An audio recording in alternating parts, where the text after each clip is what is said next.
স্বাগতম আরেকটা নতুন ভিডিওতে।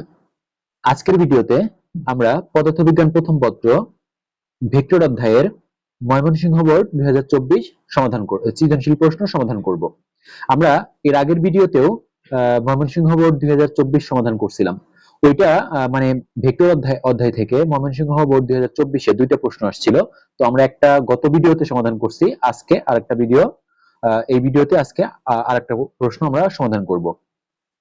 তো যাই হোক, কথা বাড়াবো না, আমরা আমাদের আজকের প্রশ্ন সমাধানে চলে যাব।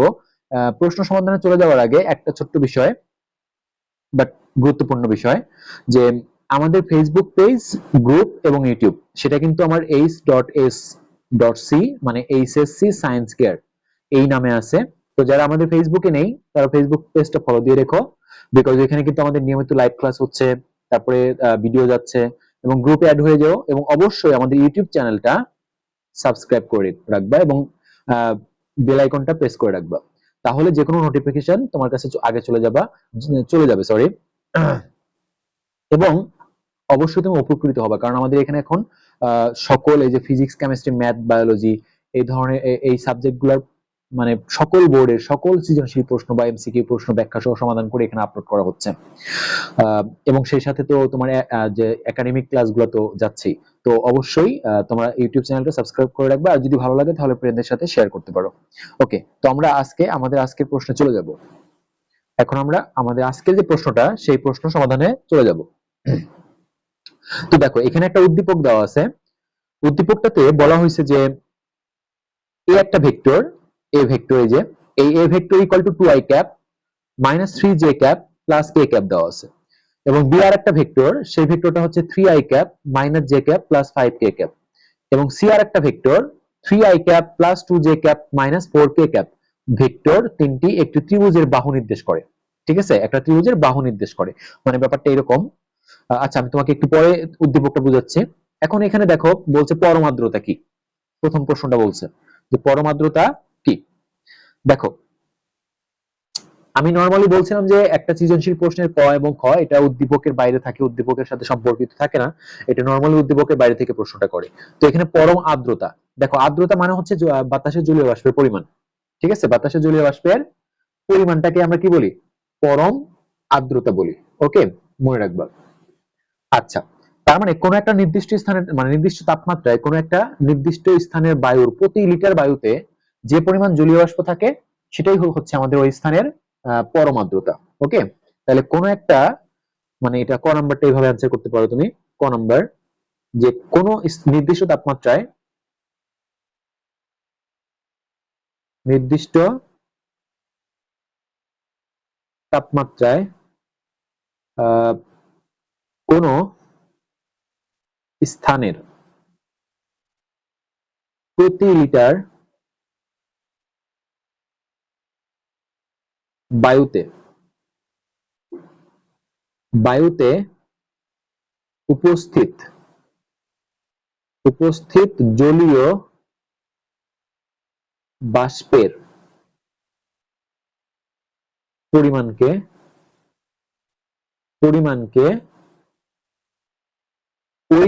ওই স্থানের বায়ুর পরম আর্দ্রতা বলে। ঠিক আছে, বা অ্যাবসলিউট হিউমিডিটি, এটাকে ইংলিশে বলে অ্যাবসলিউট হিউমিডিটি বলে। ওকে, তো আশা করি এই ক নাম্বারটা প্রশ্ন বুঝতে পারছো, জাস্ট এটা একটা সংজ্ঞা ছিল। এরপরে খ নাম্বার প্রশ্নটা দেখো কি বলছে। দেখাও যে I cap cross j cap is equal two K cap. দেখো, আমরা কিন্তু এটার প্রমাণটা খুব সহজে দেখতে পারি। আমি একটু বেসিকটা বুঝাই এখানে, যে আমরা কিন্তু ক্রস গুণের ক্ষেত্রে i cap cross j cap is equal to 6 হচ্ছে কে ক্যাপ, দেন হচ্ছে j cap cross k cap equal to 6 i cap, তারপর হচ্ছে k cap cross i cap is equal to 6 হচ্ছে তোমার হলো জে ক্যাপ। এগুলো শিখছি, তো এগুলা প্রমাণটা আমরা এখন দেখব যে আসলে কেমনে হইলো এটা। দেখো, আমরা যেমন আরেকটা বিষয় এখানে বলি, যেমন একটা ভেক্টরের সাথে আরেকটা ভেক্টরকে যদি cos গুণ করো তাহলে কিন্তু এটা সমান কি লেখা যায়? ab sin থিটা, এবং এখানে একটা ইটা ভেক্টর থাকে, যেহেতু এটা ভেক্টর গুণ, এই পাশে ভেক্টর, তাহলে এই পাশেও ভেক্টর হতে হবে। এই জন্য আমরা এখানে একক ভেক্টর একটা ইটা দিয়ে দেই। ওকে, আচ্ছা, তো আমরা এই যে খ নম্বর প্রশ্নটাতে আমাকে বললো I cap cross j cap, তাই তো? I cap cross j cap, এটা ইকুয়াল টু আমি তাহলে সূত্র অনুযায়ী কি লিখতে পারবো? সূত্র অনুযায়ী লিখতে পারবো হচ্ছে মডুলাস অফ আই ক্যাপ, মানে আই, এই যে যেমন এখানে এ ভেক্টর ছিল আর বি ভেক্টরের ক্রস গুণ করছিলাম, তখন এ ভেক্টরের মান বি ভেক্টরের মান এবং তাদের মধ্যবর্তী কোণের সাইন থিটা, তারপরে হচ্ছে তোমার একটা একক ভেক্টর ইটা ছিল। তো এখানে আমরা একইভাবে কি লিখতে পারি? আই ক্যাপ মানে মডুলাস অফ আই ক্যাপ মানে হচ্ছে আই ক্যাপ এটার মান, এবং J cap modulus of J cap মানে হচ্ছে এটার মান, আর সাইন থিটা এবং একটা একক ভেক্টর ইটা, ঠিক আছে? এটা লিখতে পারি। পরবর্তীতে দেখো এখানে আই ক্যাপ, এই যে মডুলাস অফ আই ক্যাপ, এটার ভ্যালু কিন্তু 1 1, আবার মডুলাস অফ জে ক্যাপ এটাও কিন্তু আমাদের ভ্যালুটা 1, তাহলে 1 ইন্টু 1, এবং যেহেতু আমাদের এখানে মানে আই আর জে, এই যে তুমি যদি এখানে ফিগারটা দেখো, ব্যাপারটা এরকম, এক্স অক্ষ ওয়াই অক্ষ দেন হচ্ছে জেড অক্ষ, হ্যাঁ? তো এদের মাঝখানের কোণটা কিন্তু আমরা সবসময় জানি 90 করে করে, সবগুলা 90, হ্যাঁ? বেসিক্যালি এরকম আছে আসলে, এটা তো আমাদের এখানে আঁকা সম্ভব হয় না, বেসিক্যালি এরকম আছে আসলে, এরকম অক্ষগুলো এরকম আছে, এক্স অক্ষ, ওয়াই অক্ষ, জেড অক্ষ, তার মানে প্রত্যেকের 90 ডিগ্রি করে অ্যাঙ্গেল আছে। ওকে, তো এটাকে আমরা এইভাবে আঁকছি। তো এখানে যেহেতু আমাদের আই আর জে নেওয়া হয়েছে, তাহলে আই হচ্ছে এটা আর জে হচ্ছে তোমার ওয়াই অক্ষ বরাবর এটা, তার মাঝখানে কোণ 90, তাহলে সাইন কত নিব আমরা? সাইন 90, আর এখানে একক ভেক্টর ইটা।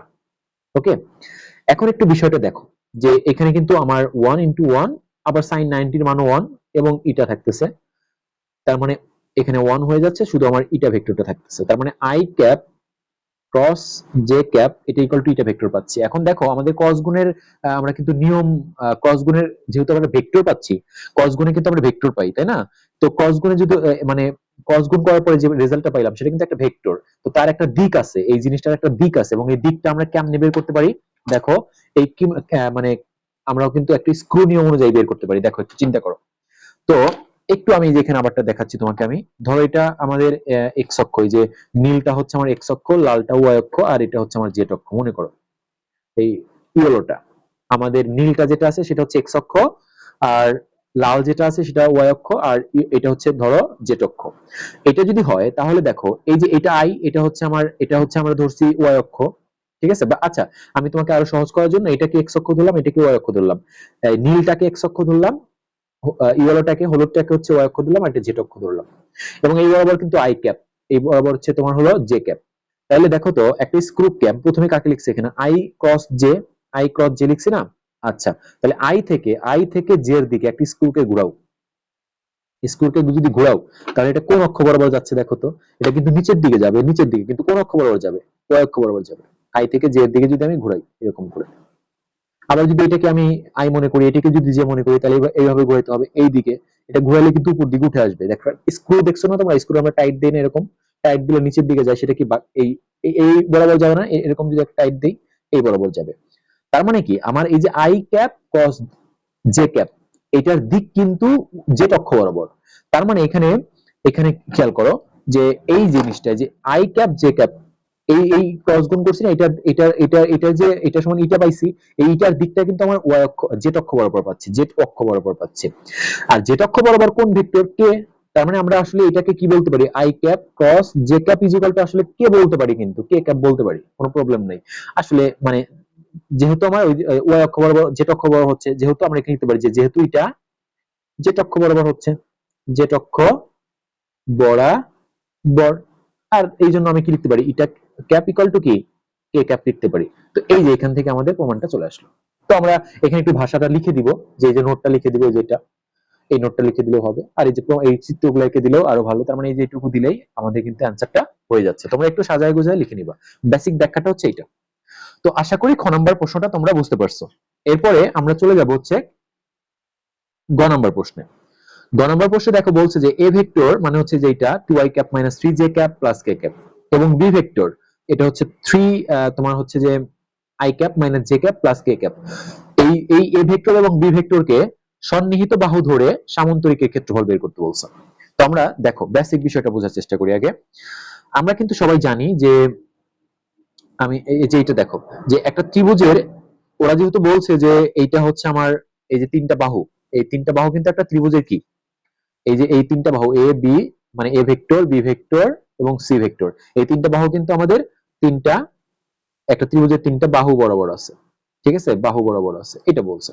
তার মধ্যে আমাকে আমাকে বলছে যে এই এ আর বি কে সন্নিহিত বাহু দ্বয় সামান্তরিক, মানে যে এই দুটাকে যদি সন্নিহিত বাহু দ্বয় আমরা একটা সামান্তরিক তৈরি করি যে সামান্তরিকটা, তাহলে ওই সামান্তরিকের ক্ষেত্রফলটা আমাকে বের করতে বলছে। আমরা বেশ কয়েকটা সূত্র জানি, দেখো ক্ষেত্রফলটা কিন্তু cos গুণের সাথে রিলেটেড, মনে রাখবা। আমাদের ভেক্টর দিয়ে যে ক্ষেত্রফলটা বের করি, ক্ষেত্রফলটা কিন্তু cos গুণের সাথে সম্পর্কিত।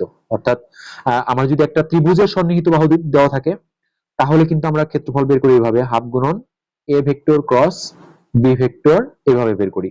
অর্থাৎ আগে ওই দুটো ভেক্টরকে, যে দুইটা ভেক্টর সন্নিহিত বাহুর কথা বলবে, তাদেরকে আগে ক্রস গুণ করবো, তারপরে তার মান বের করে হাফ দিয়ে গুণ করে দিব। এটা হচ্ছে ত্রিভুজের সন্নিহিত বাহু হলে, ঠিক আছে। এটা হচ্ছে কার? ত্রিভুজের সন্নিহিত বাহু হলে, ওকে। আর যদি সামান্তরিকের কর্ণ হয়, একই কথা, যদি সামান্তরিকের কর্ণ, ত্রিভুজের সন্নিহিত বাহু বা সামান্তরিকের তরিকের তোমার হচ্ছে যে কর্ণ, কর্ণ যদি হয়, যে এই দুইটা কর্ণ যদি দেওয়া থাকে দুইটা ভেক্টর, তাহলে কিন্তু একই সূত্র। কিন্তু আমাদের এখানে কিন্তু কর্ণ বলে নাই, আমাকে বলছে সামান্তরিকের সন্নিহিত বাহু, মানে এই সন্নিহিত বাহু ধরতে বলছে, ত্রিভুজের সন্নিহিত বাহু না, কিন্তু আমাকে সামান্তরিকের সন্নিহিত বাহু বলছে। তাহলে সূত্র হবে জাস্ট এটা, এ ক্রস বি মডুলাস, অর্থাৎ ক্রস গুণ করে মডুলাস করে দিলে আমি ক্ষেত্রফলটা পেয়ে যাব। তো আশা করি বেসিকটা বুঝছো। তার মানে আমরা জাস্ট কি করব, এইভাবে শুরু করব। গ নম্বরটা এখানে প্রথমে দেয়া আছে, দেখো দেয়া আছে A vector, A vector equal to, দেখো কি দেওয়া আছে, এই যে 2i cap minus 3j cap plus k cap, অর্থাৎ 2i cap minus 3j cap plus k cap, এবং B vector is equal to আছে হচ্ছে তোমার হলো, দেখো 3j cap, 3j cap minus sorry 3i cap minus j cap plus 5k cap, 3i cap minus j cap plus 5k cap. তো এই দুজনকে এখন আমরা কি করবো, আগে ক্রস গুণ করে ফেলবো, ক্রস গুণ করে ফেলবো। তো ক্রস গুণ আমরা সবাই জানি নির্ণায়কের মতো করে করতে হয়। তো আই ক্যাপ নিলাম, এখানে প্রথম সারিতে আই ক্যাপ নিতে হবে, জে ক্যাপ নিতে হবে, দেন কে ক্যাপ নিতে হবে। তারপরে প্রথম ভেক্টরে আই এর সহগ মাইনাস জে এর সহগ মাইনাস 3, আর কে এর সহগ হচ্ছে 1, আর দ্বিতীয় ভেক্টর হচ্ছে 3 মাইনাস 1, তারপর হচ্ছে 5। ওকে, আচ্ছা, হ্যাঁ -3, তারপর হচ্ছে -1। ওকে, তো আমরা প্রথমে এখান থেকে আমরা জানি এটা কেমনে সলভ করতে হয়। প্রথমে আই ক্যাপটাকে বাইরে নিতে হবে, আই ক্যাপকে বাইরে নিলে আই এর কলাম বাদ দিতে হবে, সারি বাদ দিতে হবে, সারি বাদ দিয়ে থাকে তো -3 1 আর -1 5। এখন এদিকে গুণ করো, তাহলে এখানে হচ্ছে -15 হবে, আর সূত্রের মাইনাস আর এই মাইনাস মিলে +1 হয়ে যাবে। তারপর হচ্ছে জে ক্যাপ বাইরে নিতে হবে, নিলে এবার এইটা বাদ আর এটা বাদ, থাকবে হচ্ছে 5 1 কে 5 -3, তারপর প্লাস কে বাইরে নিব আমি, কে বাইরে নিলে এটা এবার বাদ, তাহলে থাকবে হচ্ছে -2 প্লাস 9, -2 প্লাস 9 থাকবে। তো আলটিমেটলি আমরা এখানে পাচ্ছি যে ভিতরে দেখো 15 থেকে আমাদের যদি এক বাদ দেই, থাকবে হচ্ছে -14 আই ক্যাপ। এখানে থাকবে দেখো 5 থেকে 3 বাদ দিলে 2 থাকবে, 2 প্লাস 2 আর এই মাইনাস, তাহলে -2 জে ক্যাপ, আর এখানে হচ্ছে থাকবে হচ্ছে 7, তার মানে +7 কে ক্যাপ। এখন দেখো এটার মডুলাস করব, আমরা তো এই ভেক্টরটা পাইলাম, এখন এটাকে মডুলাস করে ফেলি, মানে মান বের করবো আমরা। এটার মান বের করলে এখানে কত হবে, -14 স্কোয়ার প্লাস -2 স্কোয়ার প্লাস হচ্ছে 7 তার স্কোয়ার। তো এখানে আমরা কত পাচ্ছি দেখো, আমরা যদি একটু বের করে ফেলি, যে রুট ওভার অফ, এখানে আগে দেখো রুট ওভার অফ এখানে একটু করে দেখাই আমি, যে 14 কি স্কোয়ার করলে কত হয়, 14 ইন্টু 14, তার মানে 196 হচ্ছে, প্লাস হচ্ছে 4 প্লাস হচ্ছে 49, তাহলে 196 এর সাথে হচ্ছে 4 যোগ করো, যোগ হচ্ছে 49 যোগ করো, করলে আলটিমেটলি যেটা হচ্ছে সেটাকে তুমি আবার বর্গমূল করে দাও, তাহলে হচ্ছে 15 পয়েন্ট, এটার ভ্যালু আসতেছে 15.78 বর্গ একক। এটা হচ্ছে আমাদের অ্যান্সার, এটা হচ্ছে আমাদের কি আসতেছে, অ্যান্সার আসতেছে। তার মানে আমাদের ময়মনসিংহ বোর্ড এটার আসতেছে কত আমাদের, এটা আসতেছে আমাদের 15 পয়েন্ট এত। ওকে, তো এটাকে আচ্ছা 15 পয়েন্ট এত আসতেছে। ওকে, ক্লিয়ার সবাই? আচ্ছা, ওকে, আমি আর একটু ক্যালকুলেশন করে দেখি আমাদের রেজাল্টের সাথে মিললো কিনা। ওকে, √7 7 × √6, ওকে, হ্যাঁ √6। আচ্ছা আচ্ছা, এইখানে একটু আচ্ছা, আমাদের ভেক্টরটা ঠিক আছে, এটা হচ্ছে আমাদের 3 3, এই যে এখানে দেখো একটু মিস্টেক হয়ে গেছে, বিটাতে এখানে 3 হবে। আচ্ছা, এখানে তো 3 আছে, 3 মাইনাস 1 5, আর 2 মাইনাস 1 1, ঠিক আছে। হ্যাঁ, তো আমি যদি এইটাকে বাইরে নেই, এইটাকে বাইরে নিলে হবে 5 দ্বিগুণ, এই যে এখানে একটু মিস্টেক হয়ে গেছে, দেখো এখানে হচ্ছে 5 দ্বিগুণে 10 হবে, এখানে আসলে 10 একটু মিস্টেক হয়ে গেছিল। হ্যাঁ, আর যার কারণে রেজাল্টটা একটু হয়তো আমাদের যে রেজাল্ট আসার কথা সেটা আসতেছিল না, এখানে 10 হবে। তো 10 থেকে 7 বাদ দিলে এখানে আসলে বেসিক্যালি কত হবে, -7 হবে, -7। ওকে, তার মানে এটা -7 যে হবে, তার মানে এখানে হচ্ছে -7 স্কোয়ার। তাহলে একটু কারেকশন করে নিই আমরা, একটু কারেকশন করে নিব। তাহলে এখন কত হচ্ছে দেখো, 196 যোগ হচ্ছে তোমার হলো, যোগ হচ্ছে 59, যোগ হচ্ছে 49, সরি 49 এটা আসতেছে। তো এটাকে এখন বর্গমূল করলে আমাদের আসবে হচ্ছে তোমার হলো অ্যান্সার 17 পয়েন্ট, এটা হচ্ছে 49 হবে। তো আসতেছে 17 পয়েন্ট তোমার হচ্ছে 1415 বর্গ একক। এটা একটু কারেকশন করে নিবা, একটু মাঝখানে ইয়া হয়েছিল আমাদের। এই হচ্ছে আমাদের ঘ নাম্বারের অ্যান্সার। ওকে, ঘ নাম্বার। এরপরে আমরা যাব হচ্ছে ঘ নাম্বার প্রশ্নে। দেখো, এরপরে আমাদের ঘ নাম্বার প্রশ্নে চলে যাবো আমরা। আমাদের ঘ নাম্বার প্রশ্নটা একটু দেখো। তো ঘ নাম্বার প্রশ্নটাতে বলছে যে উদ্দীপকের ত্রিভুজটি সমকোণী ত্রিভুজ হবে কিনা গাণিতিকভাবে বিশ্লেষণ করো। ওকে, গাণিতিকভাবে বিশ্লেষণ করো। ওকে, তো একটু চিন্তা করো, দেখো যে এখানে তিনটা ত্রিভুজ বাহু ভেক্টর দিয়েছিল, তিনটা বাহু বরাবর, আমরা আগেই দেখাইছি যে তিনটা বাহু বরাবর তিনটা ভেক্টর দেওয়া হয়েছিল, তাই তো। তো এই ভেক্টর এরকম, আমি যদি এটা ঘ নম্বর নিচ্ছি, ঘ নম্বর। তো এরকম একটা ত্রিভুজ ছিল আমাদের, মনে করো। তো ত্রিভুজ তো কেমন ত্রিভুজ সেটা আমাকে বলে নাই। ধরো এটা আমি এ ভেক্টর ধরলাম, এ ভেক্টর ইকুয়াল টু কত ছিল আমাদের, এই যে 2i cap minus 3 j cap, 2i cap minus 3 j cap plus তোমার হচ্ছে যে কে ক্যাপ। তারপরে ধরো এটা বি ভেক্টর, এই B vector equal to 3i cap, তারপর হচ্ছে minus j cap plus 5 k cap, minus j cap plus 5 k cap. আর সি ভেক্টর ধরো এটা ছিল কিন্তু আমার 3i প্লাস 2 জে ক্যাপ, তারপর হচ্ছে মাইনাস 4 কে ক্যাপ। এইটা কিন্তু আমাদের ছিল। এখন আমরা যেটা দেখবো, দেখো আমাদের সমকোণী ত্রিভুজ হবে কিনা এটা কিন্তু আমাকে বলছে, যে আমাদের সমকোণী ত্রিভুজ হবে কিনা সেটা বলছে, যে সমকোণী ত্রিভুজ হবে কিনা। সমকোণী ত্রিভুজ হইতে গেলে যে কোনো ভেক্টর, যে কোনো দুইটা ভেক্টর পরস্পর উল্লম্ব হইতে হবে, এইভাবে চিন্তা করা যায়। অথবা যে কোনো একটা সমকোণী ত্রিভুজ হইতে হবে, অথবা পিথাগোরাস সূত্র দিয়েও করা যায়। এই ম্যাথটা তিন ভাবে করা যাবে, ঠিক আছে। অর্থাৎ তুমি যে কোনো একটা অ্যাঙ্গেল, অর্থাৎ এই অ্যাঙ্গেলটা বের করে ফেলতে পারো, এই অ্যাঙ্গেলটা বের করতে হবে, এই অ্যাঙ্গেলটা বের করতে হবে, যে কোনো একটা অ্যাঙ্গেল 90 আসলেই সমকোণী ত্রিভুজ হবে। তার মানে অ্যাঙ্গেল দিয়ে বের করতে পারো, এবং অ্যাঙ্গেল আমরা কিন্তু এটা দিয়ে বের করি, যে A vector dot B vector equal to কি, এ বি কস থিটা, এটা দিয়ে বের করা যাবে। ওকে, আচ্ছা।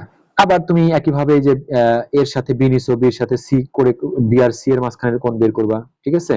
বিসি কস থিটা হবে তখন। এইভাবে তিনটা কোণই বের করতে হবে তোমাকে, করে দেখতে হবে কোনটা 90 আসে কিনা। আচ্ছা, তো এটা একটু লেন্দি হবে, দ্যাটস আমি এটাতে যাব না। আর একটা হচ্ছে তোমার পিথাগোরাস দিয়ে করা, সেটা হচ্ছে প্রত্যেকটা বাহুর লেন্থ বের করতে হবে, এই যে রুট ওভার করে এ এর মান বের করতে হবে।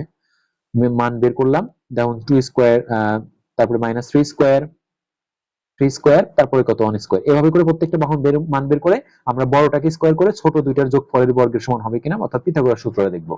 আচ্ছা, এটা হইতে পারে। আরেকটা হইতে পারে, সেটা হচ্ছে তোমাদের প্রত্যেকটা বাহু, এই যে এ আর বি ডট গুণ করব, ডট গুণ করে মানে লম্ব হইতে হবে, যে কোনো দুইটা ভেক্টর লম্ব হবে না। আমরা জানি ভেক্টরের গুণফল যদি 0 হয় তাহলে লম্ব হয়। তো দেখবো যে এদের এর সাথে বি গুণ করব, ডট গুণ করব, দেখবো 0 আসে কিনা। দেন বির সাথে সি এর ডট গুণ করব, ওইটা দেখবো। তারপর সি এর সাথে এর ডট গুণ করব। এই তিনটা ডট গুণ করে আমি দেখবো কোনো একটা 0 আসতে হবে, কোনো একটা 0 আসতে হবে, তাহলেই কিন্তু প্রমাণ হয়ে যাবে কি, যে এরা আসলে কোনো একটা কোণ লম্ব, মানে কোনো একটা জায়গায় লম্ব বরাবর আছে, মানে ব্যাপারটা এরকম, এরকম যে কোনো একটা লম্ব আছে, লম্ব হইলে ওইখানে সমকোণ, তার মানে এটা কি হবে, সমকোণী ত্রিভুজ হবে। আচ্ছা, তো আমরা ওইটাই করি, আমাদের এই যে ডট গুণ করলে করলে সহজ হবে। তো প্রথমে আমরা দেওয়া আছে লিখবো, আমি দেওয়া আছে, তোমার লিখো, আমি লিখলাম না। তো প্রথমে আমরা এ ভেক্টর ডট বি ভেক্টরটা ক্যালকুলেশন করব। দেখো এ ভেক্টর বি ভেক্টর কেমনে বের করবো, দেখো এখানে এই যে এ ভেক্টরটা আছে কত আমার 2i ক্যাপ, আমি একটু উঠাই নেই এখানে, 2i ক্যাপ প্লাস হচ্ছে তোমার হলো, sorry, minus minus 3 j cap, তারপর প্লাস কে ক্যাপ, মাঝখানে ডট দিলাম। দেন হচ্ছে বি ভেক্টরটা আছে হচ্ছে 3i cap minus j cap, then হচ্ছে প্লাস কে ক্যাপ, এটা আছে। তো এদেরকে ডট গুণ করলে আমরা জানি ডট গুণ নিয়ম কি, আয়ের সহগের সাথে আয়ের সহগ গুণ করতে হয়। তার মানে 2 আর 3 এ 6, আর এখানে -3 এখানে -1 তার মানে +3, তারপরে এখানে +1 এখানে +5 তার মানে হচ্ছে 5। তো আলটিমেটলি হচ্ছে এখানে 9 14 আসতেছে এটা। ওকে, তার মানে শূন্য আসে নাই, তার মানে এটা নট ইকুয়াল টু শূন্য। এটা A vector dot B vector is equal not equal to শূন্য। আচ্ছা, তারপরে আবার বি ভেক্টরের সাথে আমি সি ভেক্টরটা ধরো গুণ করলাম। তো বি ভেক্টর হচ্ছে আমার 3i cap minus j cap plus 5k cap, এটার সাথে আমরা ডট গুণ করব। সি ভেক্টরটা দেখো, সি ভেক্টরটা আছে 3i cap plus 2j cap, 3i cap plus 2j cap minus হচ্ছে তোমার হলো 4k ক্যাপ এটা। তো এখানে হচ্ছে দেখো আয়ের সহগ 3 আর এখানে 3, 3 3 9, এখানে -1 এখানে +2 তার মানে হচ্ছে -2 হবে, -2, তারপর এখানে +5 আর এখানে -4 মানে -20। এটা কত আসতেছে দেখো 22, 22 থেকে 9 বাদ দিলে 22 থেকে 9 বাদ দিলে কত হবে? 13 হবে, তাই না? 13। তার মানে B vector dot C vector is not equal to 0। 22 থেকে 13 বাদ দিলে 9 হয় না? ওকে, 22 থেকে 13 বাদ দিলে 9 হয়। সরি, 22 থেকে কত বাদ দিব? 9 বাদ দিব, সরি 9 বাদ দিলে 13 হয়। হ্যাঁ, তার মানে এটাও কিন্তু নট ইকুয়াল 0। আবার আমি সি ভেক্টরের সাথে এ ভেক্টরটা ডট গুণ করব। তো সি ভেক্টরটা আছে কত আমার? 3i cap plus 2j cap minus 4k cap dot A ভেক্টরটা আছে কত আমার? 2i ক্যাপ মাইনাস, বারবার ভুল হয়, -3j cap plus k cap. এটা যদি করো দেখো 3 এর সাথে এই যে এখানে i এর সাথে i এর সব গুণ করতে হবে, তার মানে 6 হবে, 3 আর 2 6, তারপরে 2 আর এখানে -3 তার মানে -6, আর এখানে 4 আর এখানে কত হয়? +1 তার মানে -4। তার মানে এখানেও কিন্তু হচ্ছে -10 থেকে বাদ দিলে -4 হচ্ছে আর কি। তার মানে C vector dot A vector is not equal to 0। তার মানে কিন্তু আমাদের কোনোটাই কি হচ্ছে না, কোনোটাই কিন্তু আমাদের শূন্য হচ্ছে না। ওকে, আচ্ছা, কোনোটার ভ্যালুই কিন্তু কি হচ্ছে না, শূন্য হচ্ছে না। ওকে, আর যেহেতু শূন্য হচ্ছে না তার মানে কি কোনোটাই লম্ব না, কোনো দুইটা ভেক্টরই পরস্পর লম্ব না, মানে কোনো কোণ সমকোণ নয়। তার মানে কি এটা সমকোণী ত্রিভুজ, সমকোণী ত্রিভুজ হবে না, হবে না। ওকে, ঠিক আছে। এই হচ্ছে আমাদের ময়মনসিংহ বোর্ড 2024 সালের প্রশ্নটা, খুব ইজি ছিল, সহজ প্রশ্ন ছিল। আগামী ভিডিওতে আমরা আবার ভেক্টর অধ্যায়ের এই 24 সালের যে বাকি বোর্ডগুলো আছে তার মধ্যে যে কোনো একটা বোর্ড সমাধান নিয়ে চলে আসবো। আর যদি ভিডিওটা ভালো লাগে তাহলে অবশ্যই লাইক করো, কমেন্টস করো আর শেয়ার করো তোমাদের ফ্রেন্ডদের মাধ্যমে। আর অবশ্যই আমাদের এইচএসসি সায়েন্স ক্লাস চ্যানেলটা সাবস্ক্রাইব করে রাখবে।